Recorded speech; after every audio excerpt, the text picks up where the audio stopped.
Roma şehri geceye gömülmüştü. Tiber Nehri'nin kıyısında su yüzeyi hafifçe titriyor, uzak köprülerin taş ayaklarına yansıyan ay ışığıyla dans ediyordu. Şehrin taş kaldırımları yüzyıllar boyunca aynı düzeni korumuş gibi sessizdi. Ufukta günlerin yavaş yavaş birbirine karıştığı bir Roma silüeti bilinmekteydi. Saraylar, tapınaklar ve geniş caddeler eski ihtişamın sessiz tanıklarıydı. Henüz kimsenin bilmediği bir yolculuğun kıvılcımı bu sessizlik içinde fark edilmeden yanıyordu. O zamanlar Roma İmparatorluğu hem görkemli hem de kırılgandı. Geniş yollar lejyonların düzenli adımlarına, ihtişamlı saraylarsa devletin gücüne tanıklık ediyordu. Bu büyük yapının gölgesinde şehirde fark edilmeyen küçük topluluklar vardı. Mum ışığında toplanan, sessizce dua eden, isimleri tarihe yazılmamış ilk Hristiyanlar. Onlar inancın ilk kıvılcımlarını taşıyor, adım adım, yavaş yavaş kendi topluluklarını oluşturuyorlardı. Bu topluluklarda yaşlı, bilge ve sessiz liderler öne çıkıyordu. Kimileri sadece bilgi ve deneyimleriyle yol gösteriyor, kimileri insanları koruyordu. Henüz bir papa kavramı yoktu. Yalnızca insanlar arasındaki doğal bir otorite, sessiz bir rehberlik vardı. Giderek büyüyen topluluklarda bu liderler bir nevi manevi liman olmuştu. İnsanlar sıkıntı ve baskı zamanlarında onlara yöneliyor, onların sözleri güven veriyordu. Roma sokakları ve katakombalar arasındaki sessizlik, bu liderlerin sözlerini ve eylemlerini daha anlamlı kılıyordu. Fısıltılarla dolaşan dualar gece boyunca yankılanıyor, yer altındaki dar koridorlarda hayatla ölüm arasındaki çizgiyi bulanıklaştırıyordu. Bu sessiz rehberler yalnızca topluluklarını yönetmekle kalmıyor, gelecekte papalık makamının temelini de atıyorlardı. Zaman ilerledikçe topluluklar büyüdü, sorumluluklar çoğaldı. Gençler sorular soruyor, yeni üyeler inançlarını anlamaya çalışıyordu. Bu sorumluluk liderleri hem bilge hem de güçlü kılıyordu. Henüz isimleri tarihe kazınmamış, ancak papalığın ruhunu taşıyan bu öncüler, imparatorluğun gürültüsünden bağımsız olarak kendi rehberlik anlayışlarını oluşturuyordu.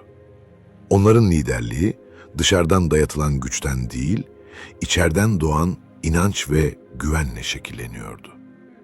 Baskılar, tehditler ve soruşturmalar geldiğinde bu liderler yılmadı. Roma, inancı kontrol edemeyince sık sık topluluklara karşı önlemler aldı. Ama her baskı bu liderlerin önemini artırıyor, inancı daha sağlam kılıyordu. Sessiz bir direnç, küçük mum ışıkları gibi etraflarını aydınlatıyordu. Böylece papalık, güçle değil, sabır ve sükunetle şekillenen bir otorite haline geldi. Roma'nın taş kaldırımlarında sessizce yürüyen insanlar, katakombaların nemli duvarlarında fısıltıyla dua eden topluluklar. Hepsi bu sessiz yapı taşlarını oluşturuyordu. Bu taşlar, yüzyıllar sonra Vatikan'ın ihtişamlı salonlarını ve geniş meydanlarını taşıyacak temel olmuştu. Her nefes, her fısıltı, gelecekte papalık olacak otoritenin küçük bir yankısıydı. Gece ilerledikçe mumlar birer birer söndü. Sokaklar tamamen karanlığa gömüldü. Ama katakombalarda yanan o küçük ışık, sessiz ve derin bir güç olarak varlığını sürdürüyordu. İnsanlar farkında olmasa da tarihin en uzun yolculuklarından biri başlamıştı. Papalık, henüz doğmamış bir isimle, sessiz ve sakin bir nefes gibi Roma'nın karanlığında doğuyordu. Bu ilk bölge, papalığın doğuşunu, inancın güçlenmesini ve sessiz bir liderliğin oluşumunu anlatıyor. Her adım yavaş, her nefes derin, her bakış dikkatliydi. Bu sessizlik, tarih boyunca papalığın taşıyacağı sabrın ve sükunetin ilk göstergesiydi. Ve işte böyle, yavaş yavaş ama kesin bir şekilde büyük bir yolculuğun ilk adımı atılmış oldu. Roma sabahının sessizliği yavaş yavaş yerini hafif bir hareketliliğe bırakıyordu. Taş yolların üzerinde günün ilk ışıkları titrek bir parıltıyla dolaşıyor, imparatorluk saraylarının görkemli cepheleri ışığı yansıtarak şehri uyandırıyordu. Bu sessiz uyanış, yalnızca şehirdeki insanların değil, aynı zamanda yeni inancın da büyümesini yavaş yavaş işaret ediyordu. Katakombaların derinliklerinde toplanan topluluklar artık sadece kendilerini korumakla kalmıyor, inançlarını daha sistemli bir şekilde yaymayı da öğreniyordu. Liderler artık sadece bilge rehberler değil, bir organizasyonun ilk yöneticileri haline geliyordu. Her toplantı, her dua, papalığın gelecekteki yapısını şekillendirecek küçük bir adım gibi dikkatle düzenleniyordu. Zamanla Roma'daki küçük topluluklar imparatorluğun farklı bölgelerine yayıldı. Farklı şehirlerde yaşayan insanlar benzer öğretilerle buluşuyor, aynı sessiz liderlerin sözlerini takip ediyordu. Bu durum, Hristiyanlığın bir ideoloji olarak daha görünür hale gelmesini sağladı. Artık inanç sadece gizli koridorlarda değil, halk arasında da yankılanmaya başlamıştı. İmparator Konstantin'in hüküm sürdüğü dönemde bu küçük, görünmez toplulukların önemi arttı. 313 yılında yayımlanan Milano Fermanı, Hristiyanlığı resmen tanıdı ve halkın özgürce ibadet etmesini sağladı. Bu karar, papalık için bir dönüm noktasıydı. Artık sessiz liderler, sadece topluluklarına rehberlik eden kişiler değil, resmi olarak tanınan otoriteler haline gelmişti. Bu yeni statü, beraberinde büyük sorumluluklar getirdi. Vatikan'ın doğacağı alanlar henüz küçük ve mütevazıydı. Ancak bu dönemde ilk papalar, kendi görevlerini ciddi bir şekilde yerine getiriyor, toplumda düzeni ve inancı korumaya çalışıyordu. Her karar, bir sonraki neslin liderliğini etkileyebilir, inancın yayılmasını ya da duraklamasını belirleyebilirdi. Bu nedenle papalar adımlarını dikkatle atıyor, sözlerini derin bir sessizlik ve sabırla seçiyorlardı. Roma'nın taş duvarlarında yankılanan adımlar, sabahın hafif esintisiyle birleşiyor, şehrin üzerinde yeni bir düzenin sinyallerini taşıyordu. Papalar artık sadece manevi bir rehber değil, aynı zamanda bir nevi diplomatik bir figür haline gelmişti. İmparatorluk saraylarıyla, farklı şehirlerdeki topluluklarla ve diğer dini liderlerle iletişim kuruyor, insanların inançlarını korumak ve yaymak için stratejiler geliştiriyordu. Bu dönemde papalık hem ruhani hem siyasi bir yapıya doğru evriliyordu. Zaman zaman çatışmalar yaşansa da liderler sabır ve sükunetle bu engelleri aşmayı öğrendi. Sessizlik artık sadece bir korunma aracı değil, aynı zamanda stratejik bir güçtü. Papaların her hareketi, Roma'nın kaotik gündemi içinde dikkatle izleniyor, her sözleri tarihin ilerleyen sayfalarında yankılanıyordu. Katakombaların derinliklerinden, sarayların parlak salonlarına kadar uzanan bu yolculuk, papalığın gücünü ve etkisini arttırıyordu. İnsanlar artık sadece bir inancı takip etmiyor, aynı zamanda papalık makamının sembolik önemini de kabul ediyordu. Bu sessiz ve yavaş ilerleyen süreç, papalığın binlerce yıl boyunca sürecek olan varlığının temelini oluşturuyordu. Gün batarken Roma bir kez daha sessizliğe büründü. Mum ışıkları taş yolların üzerinde yavaşça titredi. Papaların görevleri, gün boyunca attıkları adımlar, verdikleri kararlar, gelecekte Vatikan'ın ihtişamlı salonlarını ve meydanlarını şekillendirecek temelleri oluşturuyordu. Her nefes, her adım, papalık tarihinin sessiz ama gük bir yankısıydı. İnanç ve liderliğin bu ilk resmi adımları, papalığın uzun yolculuğunun ikinci taşlarını oluşturdu. Gelecek yüzyıllarda bu temeller üzerinde büyük reformlar, ihtişamlı yapılar ve tarihi olaylar yükselecekti. Ama her şeyin başlangıcı işte bu sessiz, sabırlı ve derin bir içsel güçle atılmıştı. Roma'nın taş yolları artık tarihin yorgun nefeslerini taşıyordu. Gün batarken şehrin silüetinde hafif bir hüzün ve aynı zamanda sessiz bir derinlik vardı. Papalık artık sadece Roma'da değil, tüm Batı Avrupa'da etkisini hissettirmeye başlamıştı. Bu sessiz güç, savaşlarla, anlaşmalarla ve diplomasiyle şekilleniyordu. Ama özünde hala sükunetle, sabırla ve sessiz bir otoriteyle var oluyordu. Orta Çağ'a girilirken Avrupa'nın farklı krallıkları ve şehir devletleri kendi yollarında ilerliyordu. Papalar artık sadece dini rehber değil, siyasi bir güç olarak da tanınıyordu. Onların sözleri kralları etkiliyor, kararları şehirlerin kaderini belirliyordu. Ama her hareket dikkatle seçiliyordu. Güç gösterisi yerine sessiz ama derin bir etki kurmak esas alınmıştı. Bu, papalığın yüzyıllar boyunca sürdüreceği stratejinin temeliydi. Katedral ve manastırların yükseldiği zamanlarda papalık bürokrasisi de gelişiyordu. İmparatorluk ve krallıklarla olan ilişkiler dikkatle yönetiliyor, her yazışma ve toplantı tarih boyunca yankılanacak bir öneme sahip oluyordu. Katakombalardan ve mütevazı ibadet alanlarından gelen liderler artık ihtişamlı saraylarda toplantılar yapıyor, Avrupa'nın kaderini sessizce şekillendiriyordu.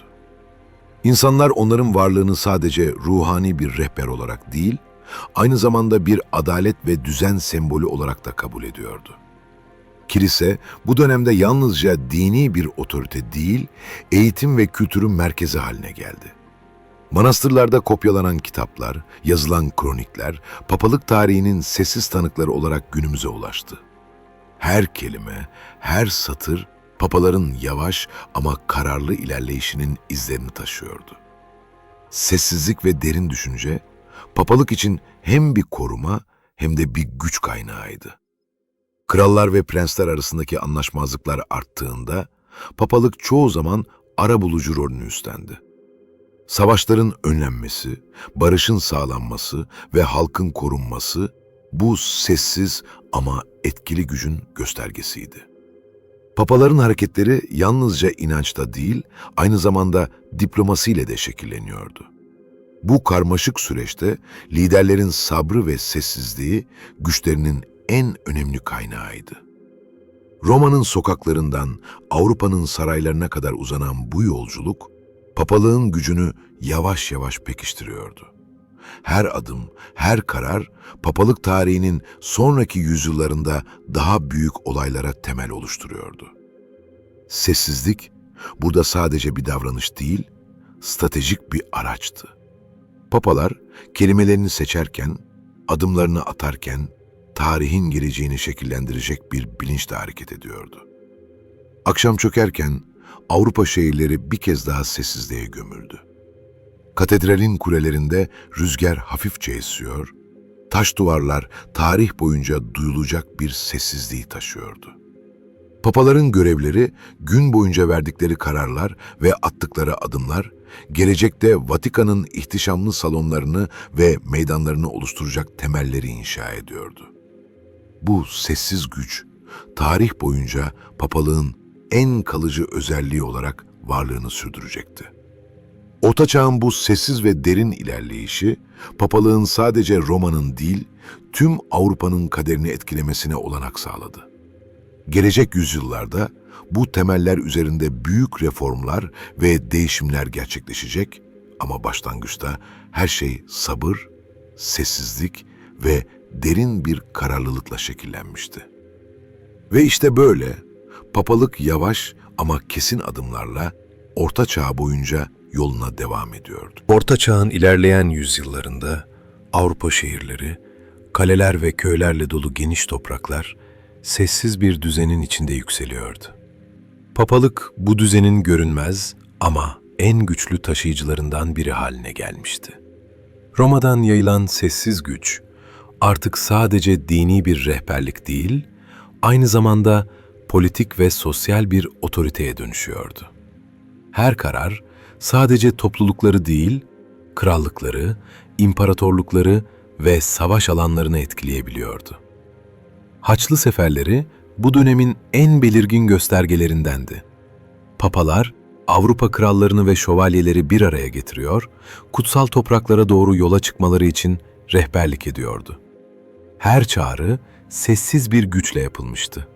Kelimeler yüksek sesle değil, derin bir otoriteyle seçiliyor, liderlerin vicdanına ve halkın ruhuna dokunuyordu. Papalık, savaşın yönünü belirleyemese de, insanların kalplerinde ve stratejilerinde sessiz bir etkisi vardı. Roma'nın taş kaldırımlarından Kudüs'ün sıcak rüzgarlarına uzanan bu yolculuk, papalığın etkisinin sınırlarını genişletti. Papalar artık sadece inanç ve ritüellerin koruyucusu değil, aynı zamanda ulusların kaderinde söz sahibi bir güçtü. Diplomasi ve dini otorite bir araya gelerek sessiz ama kararlı bir denge kuruyordu. Krallar, papaların sözlerini sadece dini bir emir olarak değil, aynı zamanda siyasi bir rehber olarak da kabul ediyordu. Bu dönemde Vatikan sadece bir ibadet merkezi değil, aynı zamanda kültürel ve entelektüel bir merkez haline geldi. Kütüphaneler, manastırlar ve saraylar, papalığın sessiz rehberliğinde bilgi ve kültürü saklıyor ve nesilden nesile aktarıyordu. Her satır, her yazı, papalığın gücünü ve etkisini sessiz bir şekilde pekiştiriyordu. İnsanlar artık papalığın kararlarını bekliyor, topluluklar bu kararlarla yön buluyordu. Haçlı seferlerinin sessiz yankıları Avrupa'nın her köşesinde hissediliyordu. Krallar, askerler ve halk papalık çağrısına uyarak harekete geçiyor, savaşın ve barışın dengesi bu sessiz güç tarafından şekilleniyordu. Papalık, görünmez bir ip gibi kıtalar arası bir düzeni birleştiriyor, her hareket, her karar tarihin büyük akışına yön veriyordu. Roma'da gün batarken taş yollar üzerinde hafif bir esinti dolaşıyor, şehrin üzerinde sessiz bir güç hissi yayılıyordu. Papalar gün boyunca verdikleri kararlarla ve attıkları adımlarla Avrupa'nın kültürel, politik ve dini dokusunu yavaş yavaş inşa ediyordu. Bu güç, yüksek orta çağın karmaşası içinde bile sakin, sabırlı ve derin bir etki yaratıyordu. Katedral kulelerinden yükselen çan sesleri, taş duvarların arasında yankılanırken, papalığın sessiz ama belirleyici otoritesini hatırlatıyordu. Her dua, her tören ve her yazışma, gelecekteki yüzyılların temelini sessizce atıyordu. Papalığın gücü, yüksek orta çağda zirveye ulaşmış ama hala temeli sabır, sükunet ve derin bir strateji üzerine kuruluydu. Ve işte böyle, Roma'dan yayılan sessiz güç, Avrupa'nın dört bir yanına ulaşıyor, savaşların, anlaşmazlıkların ve halkın gündelik yaşamının içinde sessiz bir rehber olarak varlığını sürdürüyor, geleceğin papalık tarihinin temellerini atıyordu. Orta Çağ'ın sonlarına doğru, Avrupa şehirleri yavaş yavaş değişim belirtileri göstermeye başlamıştı. Taş sokaklar, yeni pazar yerleri ve kalelerle doluyor, halkın yaşamı sürekli bir hareket içindeydi. Papalıksa bu hareketliliğin ortasında sessiz ama dikkatli bir güç olarak varlığını sürdürüyor, hem ruhani hem de politik sorumluluklarını yerine getiriyordu. Ancak güç bazen dengeyi korumakta zorlanıyordu. Krallar ve prensler arasındaki anlaşmazlıklar, yerel ayaklanmalar ve ekonomik krizler papalığı sık sık sınavdan geçiriyordu. Sessiz ve derin bir otoriteyle hükmetmeye alışkın papalar, bu defa halkın ve kralların artan beklentileriyle karşı karşıya kalıyordu. Her karar sadece inancı değil, siyasi dengeyi de etkiliyordu. Papalık bazen diplomasiyle, bazen sessiz baskıyla bu karmaşayı yönetmeye çalışıyordu. Skandallar da bu dönemin sessiz gölgeleri olarak ortaya çıkıyordu. Vatikan içinde ve Avrupa'nın farklı köşelerinde yaşanan yozlaşmalar, papalığın güvenilirliğini sorgulatıyordu. Ama her kriz aynı zamanda reform için bir fırsattı.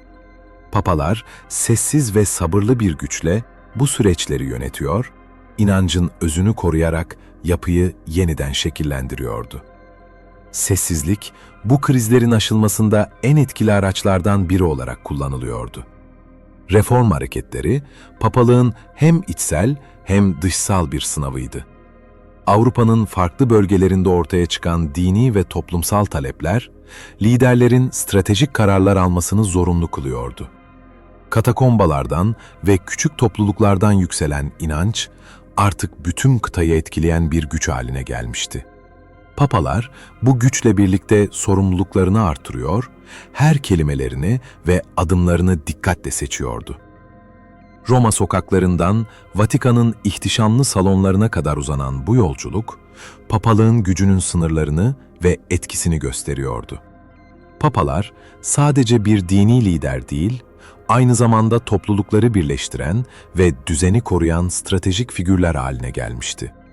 Bu dönemde alınan her karar, geleceğin papalık tarihine sessiz ama güçlü bir iz bırakıyordu. Gün batarken taş yolların üzerinde hafif bir esinti dolaşıyor, şehir sessizliğe gömülüyordu. Papaların adımları, verdikleri kararlar ve attıkları stratejik hamleler, hem inancın hem de siyasi otoritenin temelini atıyordu. Bu sessiz ama derin güç, papalığın Avrupa üzerinde yüzyıllar boyunca sürecek etkisinin ilk işaretlerini veriyordu. Ve böylece papalık hem kendi içindeki sınavlardan hem de Avrupa'nın değişen koşullarından güçlenerek çıkıyor, reformlarla, sessiz diplomasiyle ve derin bir sabırla yoluna devam ediyordu. Bu süreç, gelecekteki yüzyılların papalık tarihini şekillendirecek sessiz ama kalıcı temelleri oluşturuyordu. Roma'da sabahın ilk ışıkları, Tiber Nehri'nin yüzeyinde nazikçe parlıyordu. Taş kaldırımların üzerinde adım atan insanlar, şehrin sessizliğine kendi ritimlerini ekliyordu. Papalıksa artık sadece ruhani bir otorite değil, aynı zamanda kültürel ve sanatsal bir güç olarak tüm Avrupa'yı etkiliyordu. Rönesans dönemi hem insanın yeteneklerini hem de papalığın etkisini yavaş yavaş görünür kılıyordu. Vatikan'ın içindeki salonlar fresklerle, heykellerle ve nadir kitaplarla doluydu. Her detay papalığın sadece dini değil, entelektüel ve estetik bir rehber olduğunu gösteriyordu. Bu sessiz güç sadece kutsal kararlarla değil, aynı zamanda sanat ve bilgiyle de insanlara yol gösteriyordu. Rönesans sanatçıları, papaların himayesinde eserlerini yaratıyor, bu eserler gelecek nesillerin zihninde papalığın görkemini sessizce işliyordu. Sanat ve inanç birbirine sessizce karışıyordu. Michelangelo'nun fırçasından çıkan renkler, Rafael'in çizgileri, Bramante'nin mimarisi. Hepsi papalığın sabırlı ve derin otoritesinin bir yansımasıydı. Papalık bu dönemde yalnızca dini otoriteyi değil, insan zekasının ve yaratıcılığının rehberliğini de üstlenmişti. Bu sessiz etki Avrupa'nın kültürel dokusunu derinden şekillendiriyordu. Diplomasi ve yönetim artık sadece krallıklar ve şehir devletleri arasında değil, aynı zamanda kültür ve bilgi alanında da etkiliydi. Papalar saraylarda karar alırken sanatçılarla ve bilim insanlarıyla bir araya geliyor, bilgiyi ve estetiği bir rehberlik aracı olarak kullanıyordu. Sessizlik bu dönemde hala en güçlü araçlardan biriydi. Kelimeler dikkatle seçiliyor, her eylem özenle planlanıyordu. Roma'nın taş yollarından Vatikan'ın ihtişamlı salonlarına kadar uzanan bu süreç, papalığın gücünü ve etkisini bir kez daha pekiştiriyordu. Papalık artık yalnızca dini bir otorite değil, Avrupa kültürünün sessiz lideriydi. Her eser, her yapı ve her karar yüzyıllar boyunca sürecek bir etki bırakıyordu. İnsanlar farkında olmasa da, papalık tarih boyunca bu sessiz rehberlik sayesinde varlığını ve etkisini sürdürecekti. Gün batarken Tiber Nehri'nin üzerinde hafif bir esinti dolaşıyor, taş duvarlar ve katedral kuleleri papalığın sessiz ama güçlü varlığını hatırlatıyordu. Rönesans'ın bu ışığı papalığın yavaş ve kararlı yürüyüşüne eşlik ediyor, geleceğin ihtişamlı Vatikan salonlarının temelini sessizce atıyordu. Ve işte böyle papalık Rönesans dönemi boyunca sessiz ama etkili bir güç olarak Avrupa'nın hem kültürünü hem de inanç dünyasını şekillendirmeye devam ediyordu. Sabır, sessizlik ve derin bir vizyon, papalığın binlerce yıllık yolculuğunun en belirgin özellikleri olarak tarihe kazınıyordu. Avrupa şehirleri, Orta Çağ'ın ihtişamından Rönesans'ın yarattığı kültürel patlamaya doğru ilerlerken, sessiz ama derin bir fırtına yaklaşıyordu. Papalık, yüzyıllardır sessiz rehberlik ettiği Avrupa topraklarında, bu kez içten gelen eleştiriler ve değişim talepleriyle yüzleşmek zorundaydı. Martin Luther'in kaleme aldığı 95 tez sadece bir kağıt parçası değil, Avrupa'yı sarsacak bir sessiz patlamaydı. Roma'nın taş yollarında sessiz bir gerginlik vardı. Kilisenin otoritesine duyulan güven ilk kez ciddi bir şekilde sorgulanıyordu. Papalık bu eleştiriler karşısında hem ruhani hem de siyasi bir denge kurmak zorundaydı. Sessizlik yine en önemli strateji oldu. Kelimeler dikkatle seçildi, cevaplar titizlikle planlandı. Her adım papalığın sadece bugününü değil, geleceğini de şekillendirecekti. Protestanlığın yükselişi, Avrupa'nın farklı bölgelerinde sosyal ve politik çatışmaları tetikledi. Krallar, prensler ve halk, kendi inançlarını ve toplumsal düzenlerini yeniden tanımlamaya çalışıyordu. Papalık, bu değişen atmosferde yalnızca bir lider değil, aynı zamanda bir rehber ve arabulucu olarak rol almak zorundaydı. Diplomasi, sabır ve strateji yeniden ön plana çıkıyordu. Katkıda bulunan küçük topluluklar ve sessiz liderler artık sadece kendi inançlarını korumakla kalmıyor, Avrupa'nın karmaşık yapısında papalığın otoritesini korumaya çalışıyordu. Bu süreç, papalık için hem bir kriz hem de bir fırsattı. Reformlar ve eleştiriler yapıyı güçlendirmek için gerekli bir sınav olarak görüldü. Her karar sessiz ama derin bir etki yaratacak şekilde alınıyordu. Roma'da gün batarken Tiber Nehri'nin üzerindeki hafif esinti taş kaldırımları okşuyor, şehrin sessizliğine karışıyordu. Papaların adımları ve verdiği kararlar, Protestanlığın yarattığı bu sessiz fırtınaya karşı stratejik bir karşılık oluyordu. Her hamle, papalığın binlerce yıllık tarihini korumak, inanç dünyasını dengelemek ve Avrupa'nın geleceğini şekillendirmek için atılıyordu. Bu dönemde papalık hem iç reformlar hem de dış diplomasıyla ayakta durmayı başardı. Sessizlik, sabır ve dikkatle seçilmiş eylemler, papalığın etkisini sürdürüyor, krizleri aşmasına yardımcı oluyordu. Her fısıltı, her yazışma ve her karar, tarih boyunca papalığın varlığını sessiz ama güçlü bir şekilde devam ettirecek bir temel oluşturuyordu. Ve işte böyle, Protestanlığın yükselişi ve Avrupa'daki çatışmalar karşısında papalık, sessiz bir fırtınayı yöneterek yoluna devam ediyordu. Bu dönem, papalığın sabrının, stratejisinin ve sessiz liderliğinin en belirgin örneklerinden biri olarak tarihe geçti.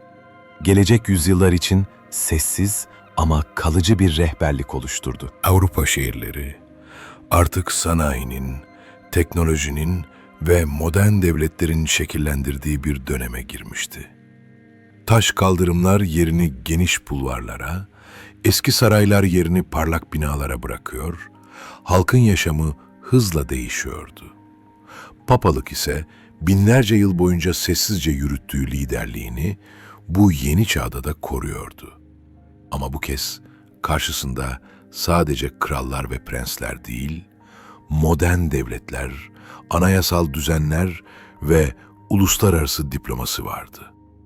Vatikan artık sadece bir ibadet merkezi değil, küresel bir diplomatik güç haline gelmişti.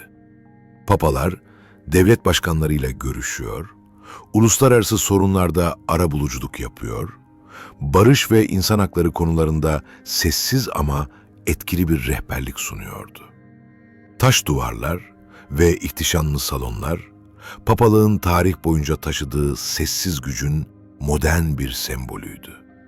Modern dönemde papalık hem kültürel hem de etik bir rehber olarak rolünü sürdürüyor, bilim, sanat ve eğitimle insanlığı destekliyordu. Her karar, Her yazışma ve her diplomatik hamle binlerce yıllık deneyimin sessiz bir yansımasıydı. Papalar, halkın ve liderlerin dikkatle dinlediği bir otorite olarak karmaşık modern dünyada denge kuruyordu. Roma'nın sokaklarından Vatikan'ın parlak salonlarına uzanan bu yolculuk, papalığın etkisinin zamansız olduğunu gösteriyordu. Sessizlik, sabır ve strateji hala en güçlü araçlardı. Modern devletler arasında yapılan görüşmelerde papalığın sesi yüksek çıkmasa da etkisi derin ve kalıcı oluyordu. İnsanlar farkında olmasa da papalık tarih boyunca sessiz bir güç olarak küresel olayları şekillendirmeye devam ediyordu. Gün batarken Tiber Nehri'nin üzerindeki ışık Roma şehir silüetine yumuşak bir parıltı veriyordu. Papalar, modern çağın karmaşasında geçmişten gelen bilgeliği ve deneyimi kullanarak toplumları ve inançları yönlendirmeye devam ediyordu. Her adım, geçmişin sessiz liderliğini günümüzün karmaşık dünyasına taşıyan bir köprü gibiydi. Ve işte böyle, papalık modern dönemde de sessiz ama etkili bir güç olarak yoluna devam ediyordu. Binlerce yıl boyunca şekillenen otoritesi, kültürel ve diplomatik liderliği, günümüz dünyasında da derin bir etki bırakıyor, sessizlik, sabır ve strateji sayesinde papalık tarih boyunca sürekliliğini koruyordu. Roma'da gün yavaş yavaş batarken, Tiber Nehri'nin yüzeyinde hafif bir yansıma süzülüyordu. Vatikan'ın taş duvarları, binlerce yıllık sessizliği ve bilgeliği yansıtarak modern çağın karmaşasında bile sabırlı bir duruş sergiliyordu. Papalık artık sadece dini bir otorite değil, küresel bir rehber, diplomatik bir güç ve kültürel bir mirasın bekçisi olarak varlığını sürdürüyor. Günümüz dünyasında papalık, milyonlarca insanın inancının rehberi olmasının ötesinde, diplomatik bir aktör olarak da rol oynuyor. Devlet başkanları ile yapılan sessiz görüşmeler, uluslararası sorunlarda arabuluculuk ve barış çağrıları, papalığın modern dünyadaki etkisinin sessiz ama derin göstergeleridir. Vatikan'ın salonları, tarihi kararların sessiz yankılarını taşırken, günümüz krizlerini çözmek için stratejik düşüncelerle doludur. Kültürel ve entelektüel alanlarda papalık, modern dünyanın karmaşıklığını yönetmek için sessiz bir rehberlik sunuyor. Sanat, bilim ve eğitim alanındaki destekler yalnızca geçmişin mirasını korumakla kalmıyor, aynı zamanda geleceğin insanlığına ışık tutuyor. Her karar, her mesaj ve her girişim papalığın binlerce yıllık deneyiminin modern bir yansımasıdır. Roma'nın taş kaldırımlarında yürüyen insanlar, belki farkında değil ama papalığın tarih boyunca süren sessiz liderliğinin etkisi altında yaşıyor. Her adım, her karar ve her diplomatik hamle geleceğin dünyasına sessiz bir şekilde yön veriyor. Papalık, geçmişten gelen deneyimini kullanarak modern çağın hızla değişen koşullarına uyum sağlıyor ve etkisini sürdürüyor. Vatikan'ın kütüphanelerinde ve galerilerinde saklanan eserler, Rönesans'tan günümüze kadar uzanan bilgi ve kültür birikimini taşıyor. Bu birikim sadece geçmişi anlamak için değil, geleceği şekillendirmek için de bir rehber niteliği taşıyor. Papalık, sessizlik ve sabırla insanlık tarihinin karmaşıklığını anlamak ve yönlendirmek için sürekli bir çaba içinde. Gün batarken Roma semaları altın rengiyle parlıyor ve Tiber Nehri'nin yumuşak akışı Vatikan'ın sessiz gücünü yansıtıyordu. Papalık, binlerce yıllık tarih boyunca sessiz liderliğini sürdürerek modern dünyada da etkili bir güç olarak varlığını devam ettiriyor. Sessizlik, sabır ve strateji sayesinde geçmişin bilgeliği günümüzün karmaşık dünyasına taşınıyor ve papalık tarih boyunca sürekliliğini koruyor. Ve işte böyle, papalık günümüzde de sessiz bir lider, küresel bir rehber ve kültürel bir mirasın bekçisi olarak yoluna devam ediyor. Tarih boyunca biriktirdiği bilgi, deneyim ve otorite, bugün de dünyanın farklı köşelerinde sessiz ama güçlü bir şekilde etkisini sürdürüyor. Bu sessizlik ve sabır, papalığın en kalıcı ve evrensel özelliği olarak tarihe kazınıyor.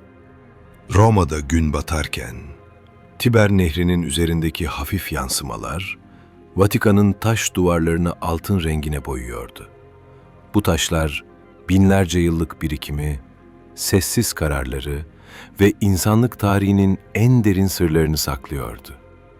Papalık, modern dünyada hala görünür bir lider olarak varlığını sürdürürken, tarih boyunca biriktirdiği gizli güç ve etkileri de sessizce kullanmaya devam ediyordu. Gözle görülmeyen diplomasi, resmi görüşmelerin ötesinde bir alan yaratıyordu. Küresel krizler, anlaşmazlıklar ve politik değişimlerde, papalık bazen sessiz bir gözlemci, bazen de görünmeyen bir güç olarak sahneye çıkıyordu. Kimi zaman barışı koruyor, kimi zaman kendi otoritesini ve çıkarlarını korumak için stratejik hamleler yapıyordu. Bu güç açıkça gözükmese de etkisi derindi. Dünya tarihini şekillendiren sessiz bir el gibi işliyordu. Ancak bu etki her zaman aydınlık değildi. Vatikan'ın tarih boyunca karşı karşıya kaldığı skandallar, yozlaşmalar ve gizli anlaşmalar, papalığın karanlık tarafını gösteriyordu. Görünürde kutsal bir otorite, perde arkasındaysa iktidar ve kontrol arzusu bazen sessiz baskıya dönüşüyordu. Kilise içinde ve dışında alınan kararlar sadece inancı değil, toplumsal düzeni ve siyasi güç dengelerini de şekillendiriyordu. Roma'nın taş kaldırımlarında yürüyen insanlar belki farkında değildi ama papalığın etkisi görünmez ipler gibi hayatın her köşesine sızıyordu. Eğitim kurumları, kültürel ağlar ve dini bağlantılar aracılığıyla binlerce yıllık strateji hala dünya üzerindeki dengeleri etkiliyordu. Sessizlik, sabır ve dikkatle seçilmiş eylemler papalığın en güçlü araçlarıydı. Gün batarken Tiber Nehri'nin akışı Vatikan'ın sessiz ama karanlık gölgesini yansıtıyordu. Papalık, modern dünyada hem rehber, hem gözlemci, hem de gerektiğinde müdahale eden bir güç olarak varlığını sürdürüyor. Ama bu güç her zaman tamamen şeffaf değildi. Küresel politikalar, sosyal dinamikler ve ekonomik ilişkilerdeki etkisi bazen sessiz bir baskı ve kontrol biçimini alıyordu. Ve işte böyle, papalık günümüzde hem bir rehber hem de gizli güç olarak yoluna devam ediyor. Tarih boyunca biriktirdiği bilgi, strateji ve otorite hem ışığı hem gölgeyi barındırıyor. Bu sessizlik, sabır ve derin vizyon, papalığın en kalıcı ve evrensel özelliği olarak tarihe kazınıyor. Binlerce yıl boyunca süren mirasının yankısı, hala dünyanın farklı köşelerinde sessiz ama derin bir şekilde hissediliyor.